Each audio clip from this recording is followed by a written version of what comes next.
हम्म हम्म आज हम जानेंगे फैराडे के नियम। अब फैराडे के नियम किससे रिलेटेड है, इनकी ज़रूरत कहाँ पर पड़ी, पहले तो ये जान लो। जब हम इलेक्ट्रोलिटिक सेल में इलेक्ट्रोलिसिस देख रहे थे ना, वहाँ पे कैथोड होता था, एक एनोड होता था, ठीक। और वहाँ पे कैथोड इलेक्ट्रोलिसिस जहाँ पे हो रहा था इलेक्ट्रोलिटिक विद्युत अपठनी सेल में, कैथोड क्या होता था, निगेटिव होता था, एनोड पॉजिटिव होता था। तो पॉजिटिव पर जैसे माइनस वाले जाते थे, है ना, ऋणायन वाले, ऋणायन एनोड पर जाते थे और धनायन कैथोड पर जाते थे। तो जाते थे, ये तो हम देख लिए थे, विद्युत रासायनिक श्रेणी से जान लिए थे कौन किस पर जाएगा ना, ये तो वहाँ पे जान लिए थे, तो समझ लिए थे कि कौन कहाँ पे जाएगी, ये चीज़ समझ में आ गई थी नोट पर। लेकिन वो जाएगा तो कितना जाएगा, मतलब क्वांटिटी क्या होगी उसकी, बात समझ में आ रही, क्वांटिटी कितनी होगी, इसको बताने के लिए किसकी ज़रूरत, वो कैसे पता चले कितनी क्वांटिटी में जा रहा है। मान लो सोडियम जा रहा है, यहाँ पे सोडियम मिलेगा, कैथोड पे सोडियम मिलेगा, लेकिन कितना मिलेगा, वेट क्या होगा, कितना मास होगा उसका, अब कितने मोल मिलेगा, बात समझ में, यानी कि उसकी क्वांटिटी पता करने के लिए किसकी ज़रूरत पड़ी, ज़रूरत थी तो फैराडे भैया आए, फैराडे ने अपने नियम दिए तो उसने को आज जानने वाले क्या बताते हैं, कैसे पता चलेगा। फैराडे के नियम ख़त्म हो जाएंगे तो फिर सीधा वही इलेक्ट्रोड पोटेंशियल, फिर स्टैंडर्ड इलेक्ट्रोड हाइड्रोजन वाला, फिर ऐसे बढ़ते नट्स में इक्वेशन, ये सब ऐसे चलते चले जाएंगे। फिर उतना ख़त्म करके फिर से सीधा और आगे हैं जो मोलर कंसंट्रेशन वाली टर्म है वो सब देखेंगे। तो अभी लगभग आधा चैप्टर हम अभी नहीं पहुँचे, है ना। तो लगभग इसमें आज फार्मूले मिलेंगे, फार्मूले हैं, फिर न्यूमेरिकल भी है, न्यूमेरिकल कहो अभी कराएं या फिर इनके बाद में कराएं।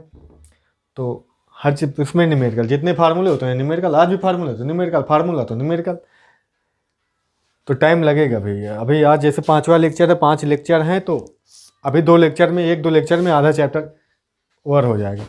तो लमसम 13-14 लेक्चर शायद लग जाए, नहीं तो 12 तो पक्का लगने वाले। चलो देखते हैं फैराडे के नियम। फैराडे ने 2 नियम दिए थे, कितने, 2 नियम। पहला देखेंगे फिर दूसरा देखेंगे। कब दिए थे, 1834 में। किससे संबंधित थे भाई, जैसे बताया कि इलेक्ट्रोलिटिक्स में इलेक्ट्रोलिसिस होता था, वहाँ पे एनोड पर कैथोड पर कितनी मात्रा बने, कि क्वांटिटी क्या होगी, उस क्वांटिटी को अगर डिटरमाइन करना है, फाइंड करना है, तो कैसे करेंगे, फैराडे के नियम लगा के, ठीक। तो पहला नियम फर्स्ट ला क्या बोलता था,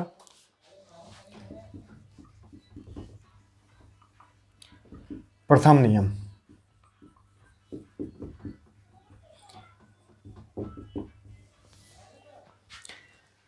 जो उसका वेट होगा, जो भी सब्सटेंस होगा, जो भी इलेक्ट्रोलाइट होगा, जिसका जो वेट होगा, वो सीधा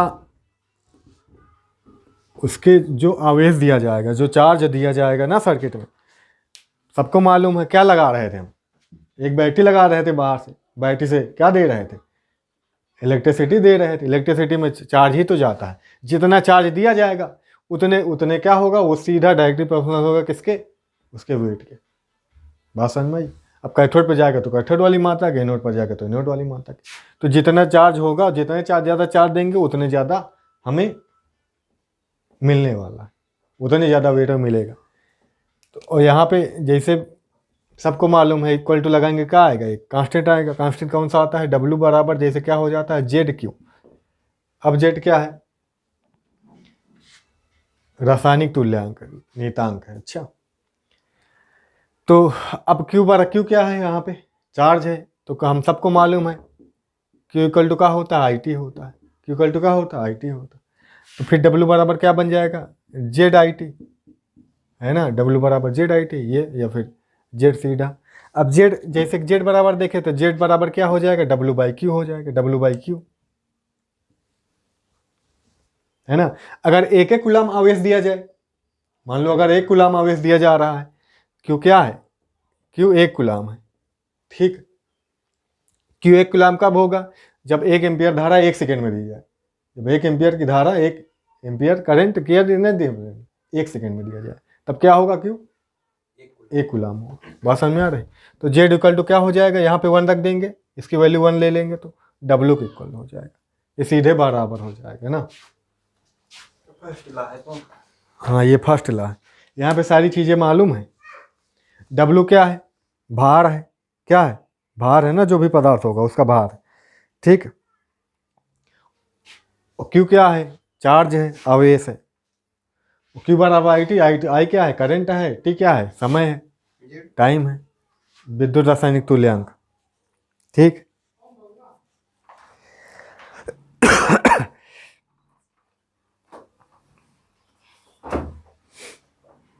विद्युत रासायनिक तुल्यांक बोलेंगे जिसका। इंग्लिश में जो बोलते हैं उसको राइट में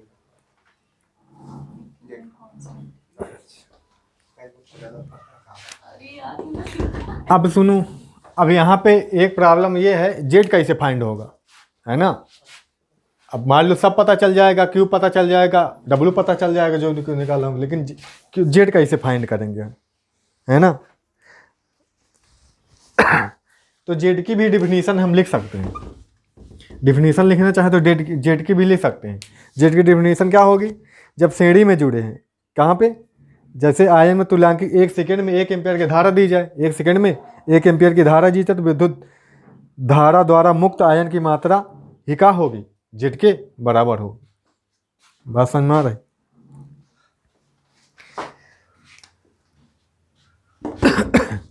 देखो, जो जेड होता है वो मोलर मास होगा या फिर एटॉमिक मास होगा। ठीक। आइटम होगा तो एटॉमिक मास। ठीक। मॉलिक्यूल होगा तो मॉलिक्यूलर मास। बात समझ में आई? अपान में क्या होगा? 1 फैराडे होगा, 1 फैराडे होगा, इंटू में n फैक्टर होगा। अब इतनी चीज़ है। अब इसमें और सारी टर्म है। n फैक्टर मैंने बताया था तुमको, ये चीज़ मालूम है। मोलर मास अपान में n फैक्टर क्या हो जाता है? क्या हो जाता है? तुल्यांकी भार, इक्विवेलेंट मास ना।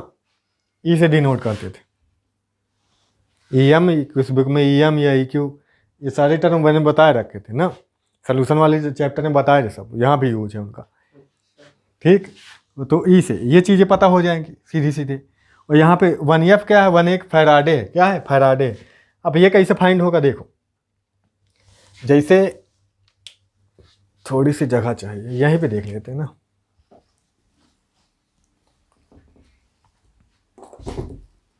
एक इलेक्ट्रॉन पर चार्ज कितना होता है? 1 इलेक्ट्रॉन पर आवेश 1.6 इंटू 10 की पावर -19। अब निकालना चाहे एक मोल इलेक्ट्रॉन। 1 मोल इलेक्ट्रॉन मतलब क्या हुआ? 1 मोल इलेक्ट्रॉन। 1 मोल इलेक्ट्रॉन मतलब क्या हुआ? 6.022 इंटू 10 की पावर 23 इलेक्ट्रॉन, है ना। ठीक। तो 1 मोल इलेक्ट्रॉन पर चार्ज कितना होगा? 1 मोल इलेक्ट्रॉन पर चार्ज कितना होगा? 1 मोल इलेक्ट्रॉन पर आवेश, इन दोनों को मल्टीप्लाई कर देंगे। 1 इलेक्ट्रॉन पर इतना है तो इतने इलेक्ट्रॉन पर जितना निकालना होता है मल्टीप्लाई, इन दोनों को मल्टीप्लाई हो जाएगा।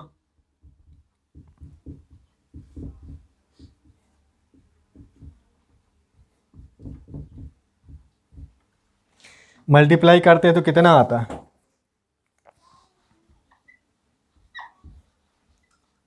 इतना आसपास आता है। अच्छा, नहीं तो सीधा सीधा इसको इक्वल लिख सकते हैं किसके? 96,500 के। और सीधा यही यूज करेंगे हम, 96,500 के। और यही 96,000 किसके इक्वल होता है? यही 96,500 96,500 कितने इक्वल होता है? 1 फैराडे के। ये क्या होता है? 1 फैराडे के। ये 1 फैराडे के बराबर होता है। तो यहाँ पे फैराडे की वैल्यू रख देंगे, जो फैराडे की वैल्यू होती है। जो क्या हो जाएगा फिर? मोलर मास अपान में 1 फैराडे मतलब क्या हुआ? 96,500। 96,500 इंटू में एन फैक्टर। ठीक, ये बन जाएगा। आप समझ में आई? जो भी सब्सट्रेट मिलेगा, जो भी मैटर में, उसका मोलर मान लेंगे। आइटम होगा कोई तो आइटम परमाणु होगा तो उसका परमाणु भर लेंगे, परमाणु भर लेके उसका एन फैक्टर रखेंगे। अब आइटम में तो एन फैक्टर वही होता है जो उसकी वैलेंसी होती है ना, जो उसकी वैलेंसी वही होगा एन फैक्टर। एन फैक्टर वाला वीडियो मैंने बनाया था, वहाँ पे अच्छे से डिटेल में बताया था।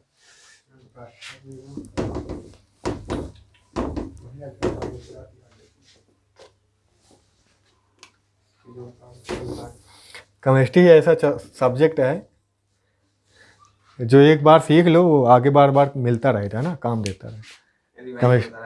केमिस्ट्री ऐसा सब्जेक्ट, और सब्जेक्ट में ऐसा नहीं होता, लेकिन इस सब्जेक्ट में ऐसा होता। 11 में सीखो तो 12 में काम देता है, और 12 वाली चीज़ें 12 में काम देती रहती हैं चैप्टर वाइज, है ना।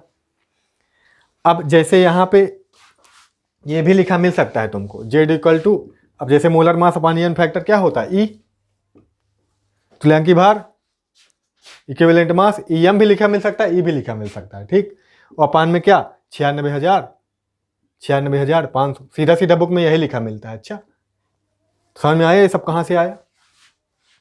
सीधा यही लिखा मिल, मतलब इन दोनों को लेके लिख दिया सीधा सीधा क्या, ई।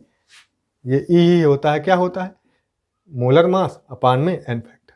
यही तो बताए थे हम, तुल्यांकी भार निकालेंगे तो। अब इसका यूज होने वाला है बम्फर। अब सारी चीजें यहां पे पता है कौन क्या है। जेड क्या है, रासायनिक तुल्यांक है ना, विद्युत रासायनिक तुल्यांक। ई क्या है, मलमय है, तुल्यांकी भार है, मास इक्विवेलेंट। ये तो पता ही दिए तुमको, ये कहाँ से आया है, ये वैल्यू कहाँ से आई वो बताए हम, क्योंकि एक मोल के ही रिस्पेक्ट में निकालेंगे सारी चीजें। अच्छा, अब तुमको हम बताए, अब ये फार्मूले में रखो, वहां पे देखो क्या बन रहा है। फार्मूले में रख के देखें, अब जो जेड की वैल्यू आई है इस फार्मूले में रखें वहां पे, तो क्या हो जाएगा, डब्ल्यू बराबर जेड की वैल्यू रख दे। जैसे क्या रख देंगे जेड की वैल्यू, ये ई अपान में 96,500, वो आई टी है तो आई टी रख सकते हैं। ठीक, ऐसे लिख सकते हैं, ये सीधा डायरेक्ट यूज कर लेंगे हम, नहीं तो ऐसे भी यूज कर सकते हैं। इसको मोलर मास बोले तो मोलर मास लिख सकते हैं, मोलर मास। ठीक, अपान में क्या, इधर क्यों लिख सकते हैं, नहीं आई टी ही रहने दे, इधर क्या एन फैक्टर। ठीक, फिर ये वैल्यू इसे इधर रट लो 96,500। अब इसको इधर लाओ तो अपान में ये क्या बन सकता है, मोलर मास है ना, आई टी बन सकता है अपान में एन फैक्टर इंटू 96,500।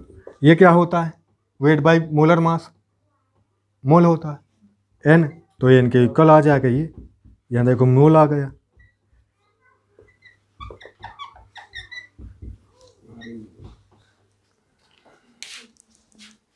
देखो मोल आ गया। अब सीधा एक मोल हो तो अब एक मोल यानी कि ये सारी वैल्यू 1 आनी चाहिए, ये सारी वैल्यू क्या आनी चाहिए, एक मोल कब होगा, ये सारी वैल्यू जब 1 आएगी, ये पूरा तो 1 मोल होगा। तो मोल से भी निकाल सकते डायरेक्ट। और मोल से अगर हमें आयतन फाइंड करना हो, आयतन यहाँ पे तो हमें मालूम है एन बराबर क्या होता है, V at S T P पर ना 22 अपान में क्या 4, 22.4 काहे में लेते हैं, लीटर में लेते हैं। यहाँ पे क्या आयतन काहे में ले, लीटर में आएगा ना, सीधे निकाल लेंगे। नहीं तो आयतन बराबर क्या लिख देंगे, एन इंटू में क्या 22.4, ये किस में आएगा, लीटर में आएगा। ठीक, ऐसे निकाल लेंगे। मोल पता चल जाए तो सीधा मोल आयतन निकल आएगा। मोल जैसे पता चल जाए फटाक से, अगर उसके मोल पता चल जाएंगे हमें, है ना, मोल निकल आएगा तो बिलियन को उसका आयतन भी आ जाएगा। अगर आयतन निकालना हो तो आयतन की यूज हो तो बस न्यूमेरिकल बोले, सवाल बोले अगर आयतन निकालूं तो मोल पता चल जाए तो आयतन फटाक से निकल आएगा। ठीक,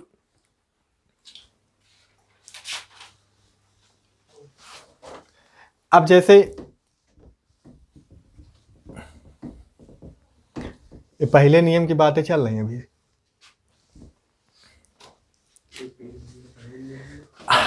ये इतना हो गया। इतनी सारी चीज़ें आती सारे न्यूमेरिकल सॉल्व हो जाएंगे। अच्छा, यस सर। और यहाँ पे इतना तो हो गया, इसमें कोई कंफ्यूजन? सारी चीज़ें पता हैं सब, कौन क्या है, पहले भी पढ़े हुए सब, काफ़ी चीज़ें पुरानी, ठीक, रिपीट होती रहती। दूसरा नियम आए फिर, अगर वेट निकालना हो सीधा डायरेक्ट दाग दोगे। क्या दाग दोगे बताओ? मोल बराबर क्या होता है? वेट निकालना हो तो एन को सीधे मोलर मास से मल्टीप्लाई कर दो, एन पता हो तो सारे डायरेक्ट, फिर आई पाई रखे की जरूरत नहीं है ना। अगर मोलर मास पता चल जाए, मोल पता चल जाए, उसके सीधा वेट निकाल लोगे। फिर इधर मतलब, हाँ, फिर मतलब आई वाई धारा व कनेक्ट से कोई मतलब नहीं रह जाएगा फिर, ऐसा भी समझ सकते हो ना तुम, उससे कोई मतलब नहीं बचेगा। ठीक, क्लियर है? चलो फिर दूसरा नियम देखते हैं। अच्छा, दूसरा नियम देखते हैं।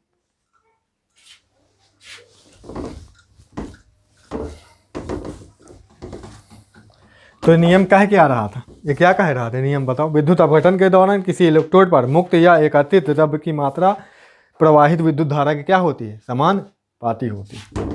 मतलब जितना चार्ज दिया जाएगा उसी के समानुपाती होगी उसके पदार्थ की मात्रा है ना, उसका वेट, जो पदार्थ होगा उसका भार। अब सेकेंड ला,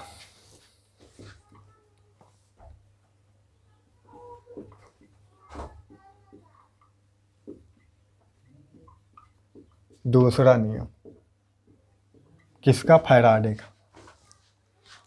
ये क्या बोलता है? वो तो एक सेल के लिए था, किसके लिए था? पहला नियम एक सेल के लिए था, वो सारी बातें एक सेल के लिए। अच्छा, लेकिन ये दूसरा नियम आता है 2 3 4 जितने भी सेल हों इकट्ठे जुड़े हुए श्रेणी क्रम में, मतलब सीरीज में कितने भी सेल जुड़े हैं उनके लिए। अच्छा, 2 या 2 से अधिक सेल के लिए, वो सिर्फ एक सेल के लिए था। अच्छा, मान लो हम जोड़ सकते हैं ना, एक ये सेल था, एक ये सेल था, इसमें एक ये राड थी, एक ये राड थी, एक ये राड थी, एक ये राड थी, इसको इससे कनेक्ट कर दिए, इसको इससे यहाँ पे बैटरी लगा दिए, है ना, ऐसे कनेक्ट कर दिए। 2 2 और कनेक्ट कर सकते हैं आपस में, है ना, और भी आपस में कनेक्ट कर सकते हैं, 3 3 कनेक्ट कर सकते हैं। देखो कैसे कनेक्ट करेंगे। ये राड है, अरे ये कहाँ, ये राड है, ये राड है, इसको इससे कनेक्ट किए, इसको इससे कनेक्ट किए, इनको आपस में ले जाके इससे कनेक्ट कर दिए, है ना। देखो ये तो रहेगा भाई,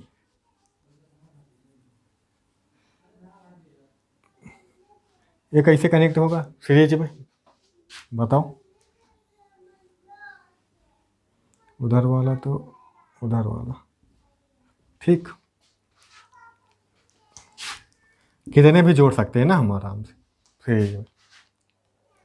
यहाँ पे राड नहीं है, अच्छा ही मिट गया कहाँ। ठीक, कितने भी सेल लगा सकते हैं। तो एक सेल के लिए तो फर्स्ट ला, कई सारे सेल हों, 2 या 2 से अधिक सेल हों तो उसके लिए सेकेंड ला। ठीक, ये क्या बोलता है? जो पदार्थ की मात्रा होती है, पदार्थ की मात्रा होती है, उनका जो रेशियो होगा वो तुल्यांकी भार के अनुपात के बराबर होता है। बात समझ में आ रही? अगर इनमें कई सारे अलग अलग पदार्थ होंगे, कई सारे क्या होंगे, अलग अलग मीटर होंगे ना, सब में अलग अलग लिया जाएगा, तो उनका जो रेशियो होगा, मान लो एक W1 है, पहले के W1, पहले सेल में क्या लिए, एक सेल में W1 मीटर, कोई भी होगा, ए बी कोई भी नाम दे सकते हैं, 1 दे दिए तो 1, ए बी दे दिए तो ए बी, और दूसरे में दे दिए हम 2, दूसरे सेल के लिए W2 दे दिए, है ना। तो इनका जो रेशियो होगा किसके बराबर होगा? तुल्यांकी भार के, वही E1 और E2 के, 2 सेल के लिए, 3 होते थे 3 के बराबर। अब जैसे ऐसे भी लिख सकते हैं, W1 है तो W1, W2 तो W2, ठीक, इनका रेशियो इक्वल होगा E1 रेशियो अपॉन E2, ऐसे 2 सेल के लिए। और चार ज़्यादा सेल होते, 3 होते, तो जैसे 3 सेल होते तो W1 ratio W2 ratio W3 equal होता किसके? E1 ratio E2 ratio E3। ठीक, अब क्या ऐसा सच में होता तो देख भी लेते हैं, मतलब प्रूव कर लेते हैं ना। बात समझ में आई? ऐसा बोलता है सेकेंड ला, ये आया कहाँ से हम बता रहे हैं। रासायनिक तुल्यांक जानते हो, ई की वैल्यू वही निकालना सिखाएं तुमको, मोलर मास अपान में एन फैक्टर, है ना, ये तो वही है। डब्ल्यू क्या है? वेट है। डब्ल्यू का वेट है। अलग अलग सेल में अलग अलग मैटर ले सकते हैं, हो सकता है एक ही तरह का मैटर हो, लेकिन एक चीज़ याद रखना, अगर एक सेल होंगे तो सीरीज में ही जुड़े होंगे, सीरीज में जुड़े जाएंगे तभी उन्हीं के लिए है। सीरीज में जोड़े जाएंगे, यहाँ श्रेणी क्रम में सीरीज में जुड़े हैं तो इलेक्ट्रिसिटी कहाँ जाएगी? सब में आवेश बराबर जाएगा। आवेश का होगा, करंट तो फ्लो एक ही होगा ना सीरीज में। सीरीज की खासियत क्या है? इसमें जो करंट होगा वही इसमें करंट होगा। तो वही चीज़ कुल कहने का मतलब उसी टाइम भी उतना लगेगा जितनी करेंगे उतने ही टाइम, यानी कि आवेश क्यों वहाँ पे क्या होगा? सेम होगा सबका। क्यों क्या होगा? वहाँ पे सेम होगा सभी सेल का। सही बात ना, ठीक बात। क्यों क्या होगा? सेम होगा। क्यों सेम होगा? तो देखो यहाँ पे मान लो पहले सेल के लिए W1 मान लिए, क्या मान लिए? W1 मान लिए, ठीक। तो हमने क्या बताया है इसके लिए? E1 मान लिए। अब इनटू में क्या था? Q था। इनटू में क्या था? Q था। और इधर क्या था? 96,500 था। 96,500 था पहले सेल के लिए मान लो। ये तो वही होगा, ये तो वही वैल्यू होगी। ऐसा तो है नहीं अलग अलग सेल में अलग अलग वैल्यू होगी। फैराडे वही रहेगा, Q वहाँ पे वही रहेगा। अभी पता है सीरीज में है तो Q क्या होगा? सबका एक ही रहेगा। वहाँ पे दूसरे सेल के लिए W2 है, जैसे W2 क्या हो जाएगा? यहाँ पे E2 मान लिया, E2 मान लिया, और यहाँ Q तो वही रहेगा, 96,500 वही रहेगा। आपस में डिवाइड की इक्वेशन नंबर 1 मान लो, इक्वेशन नंबर 2 मान लो, आपस में डिवाइड कर लो 1 डिवाइडेड बाई इक्वेशन नंबर 2 से, तो वही चीज़ आ जाएगा। W1 अपान में W2, यहीं पे डिवाइड करो ना, तो Q से Q उड़ जाएगा, 96,000 जाएगा तो E1 अपान में E2 आ जाएगा। वही आ गया, देखो प्रूफ। बात समझ में आई? अब इसको ऐसे भी लिख सकते हैं, बुक वाले कुछ ऐसे लिख देते हैं, जैसे कि W1 अपान में E1, E2 W2 अपान में E2। और ये वाला वहाँ भेज दिया, वो वाला वहाँ भेज दिया ना, कोई दिक्कत। ये सेकेंड लॉ है, फैराडे क्या सा लॉ है? सेकेंड लॉ, ठीक।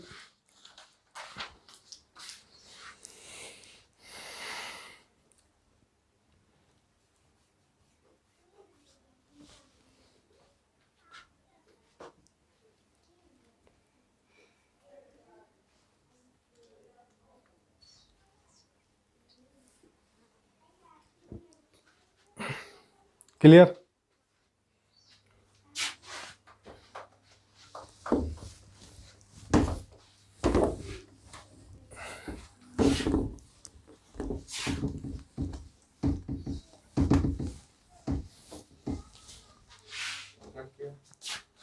अब जैसे कह रहा है, एक चीज देखो, अभी एक फैराडे बराबर क्या बताया? अभी एक फैराडे बराबर क्या बताया?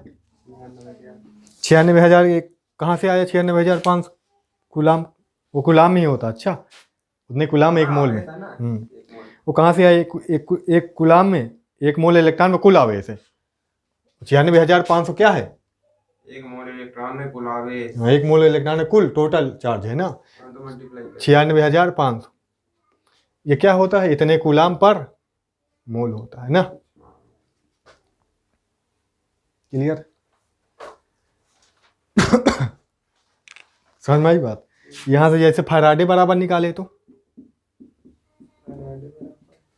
फैराडे बराबर निकाले तो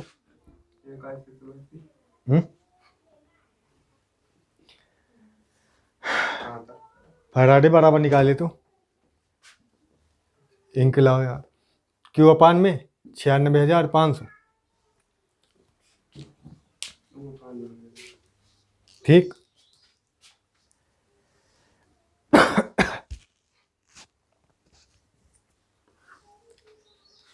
अब यहाँ पे Q क्या है? IT है ना। Q क्या है? IT, ठीक। अब क्वेश्चन देख ले इसका एग्जाम्पल। जैसे एल्युमिनियम है, इस पर 3 चार्ज है, 3 इलेक्ट्रॉन ले रहा है। ये क्या बना रहा है? एल्युमिनियम Al बना रहा है, ठीक। क्या बना रहा है? Al बना रहा है। मान लो ये 1 मोल है, ये क्या है? 1 मोल है। इलेक्ट्रॉन कितने ले रहा है? 3 मोल इलेक्ट्रॉन ले रहा है। कितने इलेक्ट्रॉन?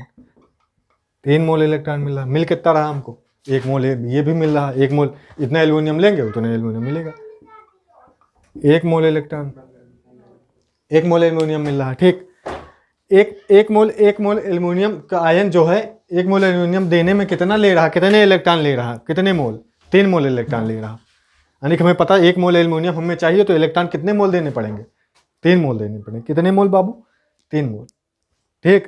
3 मोल मतलब क्या है, 3 मोल मतलब क्या है, 1 मोल इलेक्ट्रॉन मतलब 1 फैराडे के बराबर है ना। 1 फैराडे मतलब क्या है, 1 मोल इलेक्ट्रॉन, 1 मोल इलेक्ट्रॉन है ना।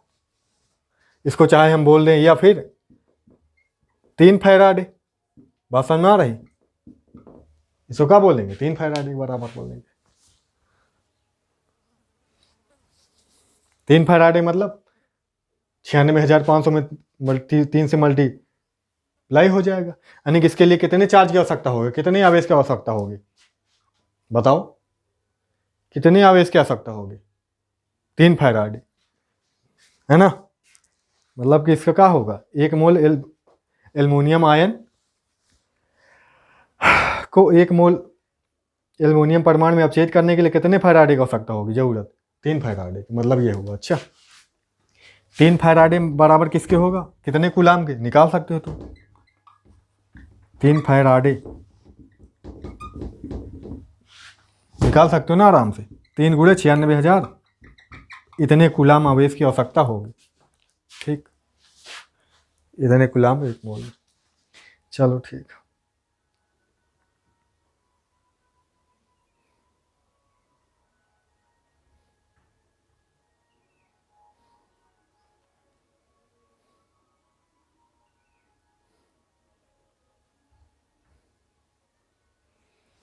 ठीक,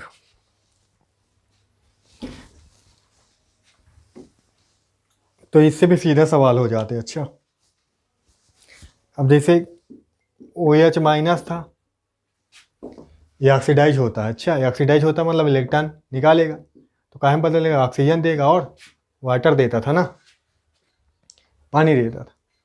बैलेंस करोगे तो क्या लगाओगे, यहाँ पे 4 लगाओगे, यहाँ पे 2 लगाओगे, यहाँ पे 2 लगाओगे ना, यहाँ पे 4 इलेक्ट्रॉन मतलब 4 मोल, इसके 4 मोल ले रहे हैं तो 2 मोल इसके मिल रहे हैं और 2 मोल इसके मिल रहे हैं, टोटल मिला के 4 मोल हो जाएगा, है ना। ऑक्सीजन 2 2 4, ये यहाँ पे एक ही रहेगा, यानी कि 1 मोल मिलेगा, ये 1 मोल मिलेगा, 1 मोल, ठीक। अब बताओ, तो यानी कि 1 मोल OH आयन का अगर हम ऑक्सीडाइज करना चाहें तो कितने फैराडे की जरूरत होगी, 4 OH आयन के लिए कितने फैराडे, 4 फैराडे है ना। तो नहीं कि 1 के लिए 1 मोल, 1 मोल के लिए 1 फैराडे, 2 मोल के लिए 2 फैराडे, 3 मोल के लिए 3 फैराडे, यानी 4 मोल के लिए लग रहे तो 4 फैराडे, 4 इलेक्ट्रॉन मतलब 4 से फैराडे सीधा बोलेंगे ना हम, मोलेम तो होता है, ठीक। अब ये चीज़ याद रखना, ठीक बच्चा लोग।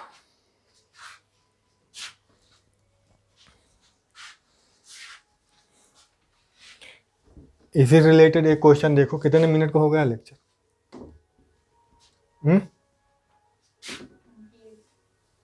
एक क्वेश्चन देखो। अच्छा फिर ये सारी मार्कर नहीं चल रहा, एक रिएक्शन है यही वाला,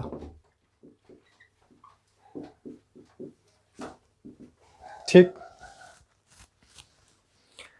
में कितना 5.4 ग्राम, इतने ग्राम एल्युमिनियम निक्षेपित होता है, निक्षेपित करने के लिए, प्राप्त करने के लिए, उतना क्या करने है, रिड्यूस करने के लिए ना, निक्षेपित करने के लिए।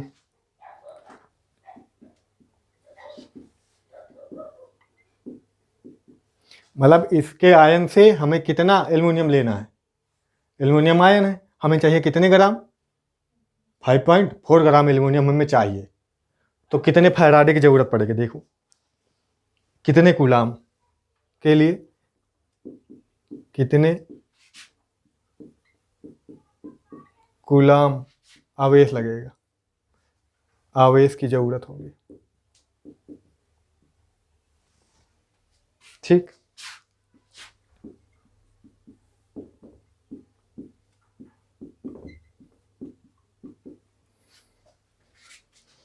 एटॉमिक भार पता है एल्युमिनियम का क्या होता है? 27 ग्राम पर मोल। तो बस शुरू करो, बताओ अभी वही चीज़ बताओ। 3 फैराडे 27 ग्राम के लिए कितने फैराडे? 3 फैराडे। जैसे यार चलाओ, एक इंक नहीं है। 70 ग्राम कितने 3 फैराडे बोल रहे? अरे मार्का है नहीं, का घंटा पता है कहीं पर।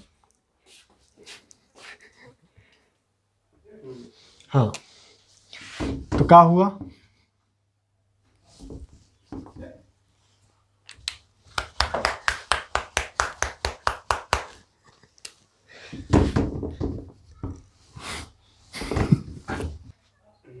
हाँ बच्चा, तो क्या बताया मैंने? यहाँ पे देखो 1 मोल ले रहे हैं, जब 1 मोल ले रहे हैं तो 3 मोल इलेक्ट्रॉन की जरूरत पड़ रही है। 3 मोल इलेक्ट्रॉन की जरूरत पड़, और मिल कितना रहा? 1 मोल मिल रहा है। कितना मोल एल्युमिनियम मिल रहा है? 1 मोल। 1 मोल से 1 मोल ही मिलेगा, गैप तो नहीं होगा। जितने मोल आयन होंगे उतने मोल मिलेगा। यानी कि 1 मोल को बराबर करने में 3 इलेक्ट्रॉन की जरूरत पड़ेगी। मतलब 3 इलेक्ट्रॉन मतलब 3 मोल इलेक्ट्रॉन। यानी 3 फैराडे पर 1 मोल एल्युमिनियम। तो अभी तो मैंने बताया ना, एल्युमिनियम का होता 27 ग्राम, इतने ग्राम पर मोल। यानी कि 1 मोल में 27 ग्राम मिलता है। 1 मोल में इक्वल टू कितने ग्राम? 27 ग्राम। 1 मोल इक्वल टू कितने ग्राम? 27 ग्राम। तो यहाँ पे मोल, एल्युमिनियम का अगर मोल निकालना है बच्चे, एल्युमिनियम का निकालना है तो मोल होता क्या है? Molar mass. इसका मोलर मास कितना होता है? अगर ये इसका 1 मोल हो, ये कितना है? 1 मोल है। ये कितना है? 1 मोल है। 1 मोल। मोलर मास कितना है? 27 है। यही तो है 27। अनिक वेट कितना होगा? अनिक वेट कितना होगा प्यारे? यही तो होगा 27। 27 ग्राम। बात समझ में आ रही? वही चीज है। यानी कि जब 27 ग्राम हो, 27 जितना मोलर मास होगा उतने उसका वेट लेना पड़ेगा, तभी ना 1 मोल के बराबर आएगा। यही तो कॉन्सेप्ट है। जितना मोलर मास हो उसका, आइटम है तो एटॉमिक मास, तो उतना ही वेट उसका लेना पड़ेगा। जैसे सोडियम का मोलर मास कितना होता है? 23 होता है। तो 1 मोल सोडियम में कितने 1 मोल सोडियम मिलेगा? जब 23, तो उतने ही ग्राम, जितना मोलर मास है उसका उतना ही वेट लेंगे, उसका उतने ही ग्राम लेंगे। यानी कि 23 ग्राम अगर मोलर मास है तो 23 ग्राम हमको वेट लेना पड़ेगा उसका, तभी ना 1 मोल मिलेगा। तो 1 मोल कब मिलेगा? जितना मोलर मास है उतने का। जब उसका 1 मोल लेंगे तो उतने मोलर मास के बराबर मिलेगा।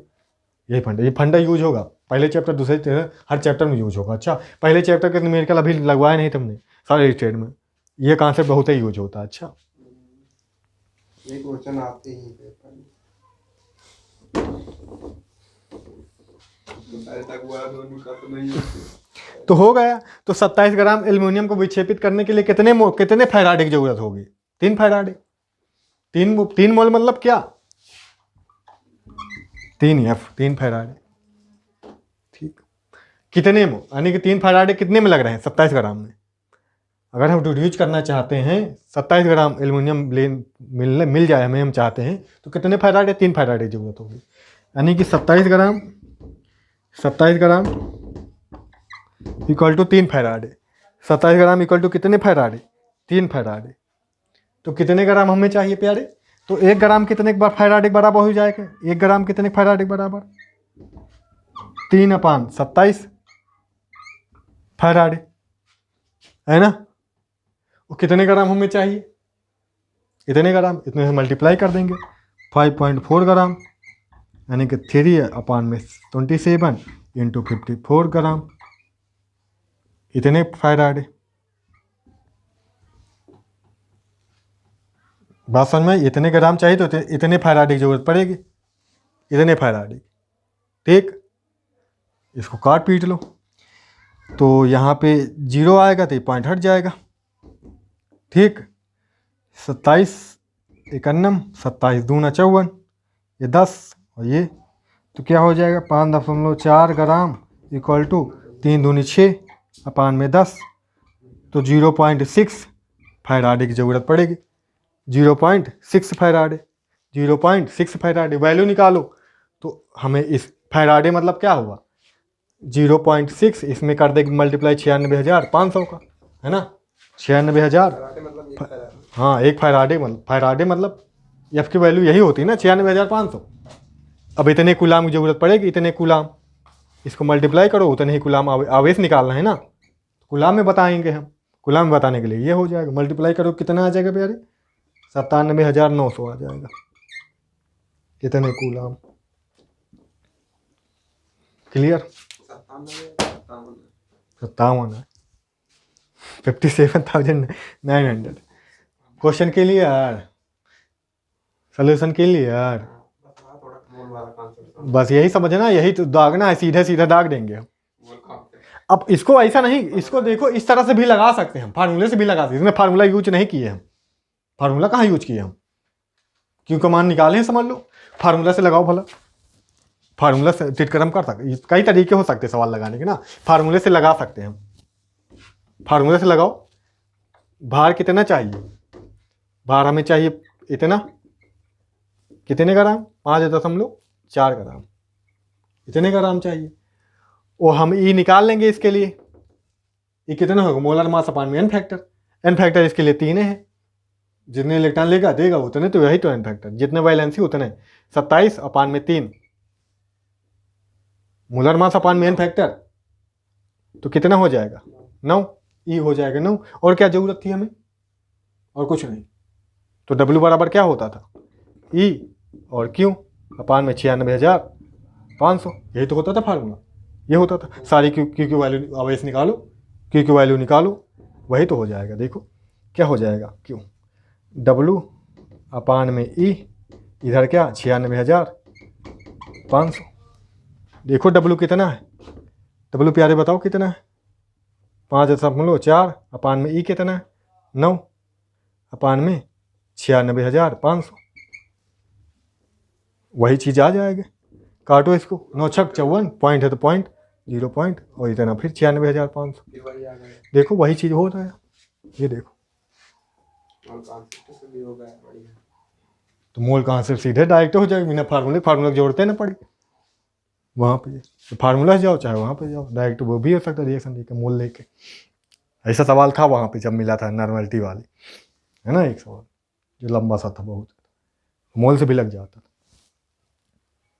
फार्मूले से भी लगा सकते हैं, मोल से भी लगा सकते। ठीक, चलो ठीक, आज इतने ही रखते हैं, फिर कल देखते हैं मेरे का स्केच।